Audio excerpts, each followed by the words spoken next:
We're back on the Morning Brew with Friends. We're here with Chef Charles and Chef Alan from Isleta Resort and Casino, and you guys just won a big chocolate competition. Yes, we did. Tell me a little bit about this, because it was last month, and it was part of the Natural History Museum's big, their big chocolate competition, right? Yes. So what did you make, and how did you win this thing?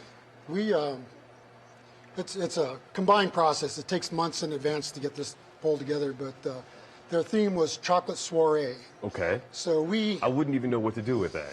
we decided, because I'm the old guy, that we'd do a Buck Rogers theme. Oh. So we did our Retros 50 Buck Rogers spaceship. Out of chocolate?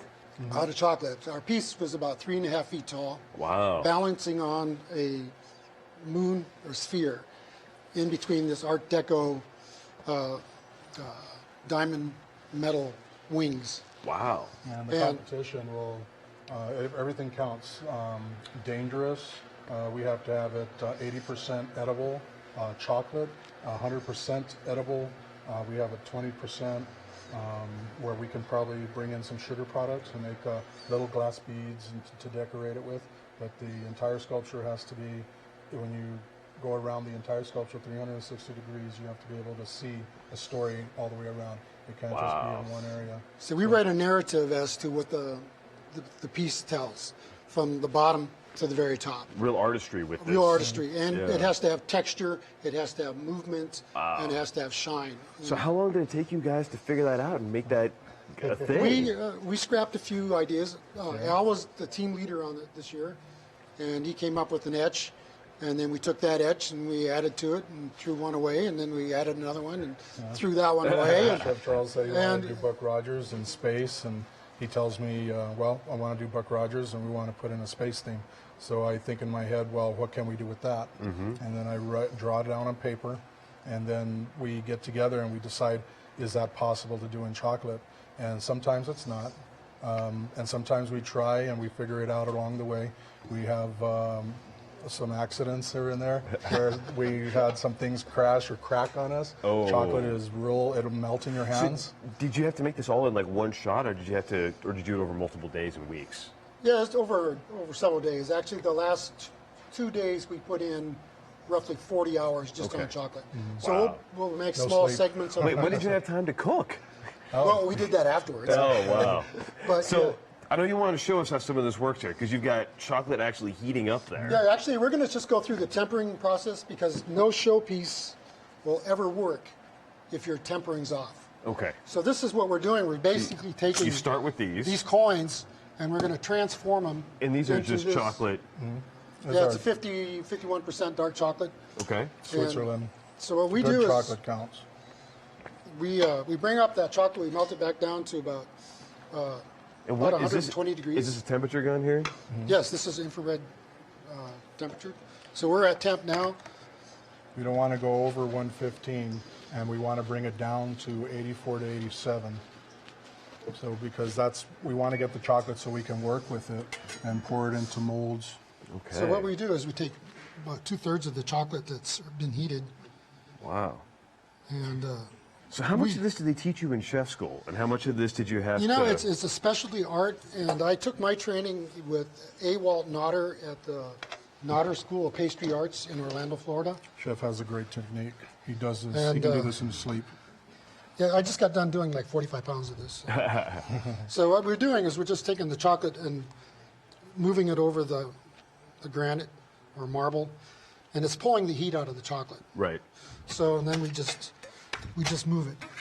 And we have a marble probably the size of this table that we actually work on. So do you actually serve chocolate like this in the restaurant at Isleta also? Some of the desserts will have this type of chocolate. This isn't just something you do for a one-off thing. Well, we do, like for special occasions, we'll put sculptures together for like our grand opening of our hotel, and for special events. Chocolate is time consuming and expensive. It's not something that we offer, but as far as the desserts, like Chef Charles is saying, there are certain things that he does that we offer on a smaller scale. But for entertaining, and people always like to see the big sculptures painted, and amazed on how we can get this to form something like this Or Because this is actually chocolate right here. yes, you can. Matter of fact, you can Like- have one. I can eat one of these bolts. Yep. Yeah. These look like it's kind of a little bit mind blowing because this looks like a regular bolt. This looks like the kind of bolt that you would see like just on a car or something. Yeah, like an oil pan. But it's super lightweight, and it's a little bit. It's like when you pick up a Coke can that's like empty when you think it's full. That's what it looks like. Yeah, and when we make these items, But it's tasty. yeah, it's very good. And see how you see. You see how it was nice and crisp and see that's all goes with the tempering. If we don't temper our chocolate properly, our sculptures will fall apart. They'll sag. It's important to the crystallization process that we do a well-tempered chocolate. Not to mention some chocolates we want to get a nice sheen on it. Like the top of your cake has a real nice sheen on it. How do you do that, by the way? It's all in the tempering process. Wow. And then we actually pour that chocolate onto a plastic laminate, and it will get that shine. Well, how do you is that airbrushed on there? You know, the airbrush is the bolts and the diamond plate, and we put a little luster dust. Luster dust just gives it that little bit of shininess and gives it that metal brush style that we're looking for. And that's edible? It's all edible. Wow. And the car is actually on rice paper.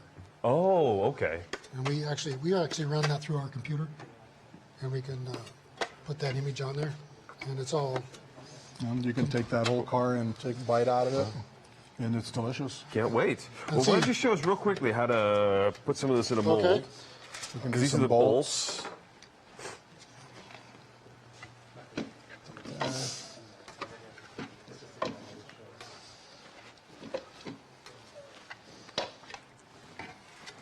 All right, just quickly, let's see Okay. how this works here.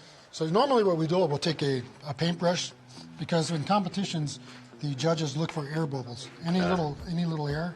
So this is the competition style. Yeah, so you just start pouring. You make it look so easy, chef. And I'm old and I shake too. He's been years of experience. Well, we'll get you a breakfast beer also. Oh yeah, I should have had one of those started. Right? Breakfast beer. This I like is great. that. Well, when we come back in a couple of seconds, we'll see how the chocolate comes out of the mold here on the Morning Brew with Friends. They probably.